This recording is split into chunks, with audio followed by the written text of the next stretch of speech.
হয়েছিল তাওরাত। আল্লাহ পাক তার সাথে কথা বলেন নাই, বলেছিলেন? তুর পাহাড়ে তিনি আগুন দেখেছিলেন, আল্লাহ পাক কথা বলেছিলেন না? কালিমুল্লাহ বলা হয়। মুসা আলাইহিস সালামকে বিশাল একটা গোত্রের দায়িত্ব দেওয়া হয়েছিল, বনু ইসরাইল।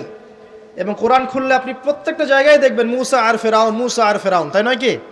এত বড় একজন জলিল এবং কাদের নবী, আল্লাহ পাক তাকে বলছেন না তুমি সবচেয়ে জ্ঞানী মানুষ নও।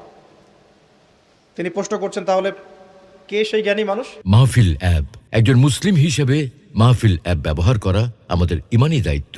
তিনি অস্থির হয়ে যাচ্ছেন, আল্লাহ আমি তার সাথে দেখা করতে চাই, I want to meet him, আমি তার সাথে দেখা করতে চাই। সে কোথায়? প্রয়োজনে তার সাথে দেখা করতে যদি আমাকে যুগ যুগ ধরে চলতে হয়, রাস্তায় হাঁটতে হয়, তাও হাঁটবো। কথা বুঝতে পারছেন? আল্লাহ পাক বললেন ঠিক আছে। মাজমাউল বাহরাইন, দুই সাগরের মিলনস্থল বলে একটা কথা আছে। মাজমাউল বাহরাইন, দুই সমুদ্র যেখানে মিলে গেছে সেখানে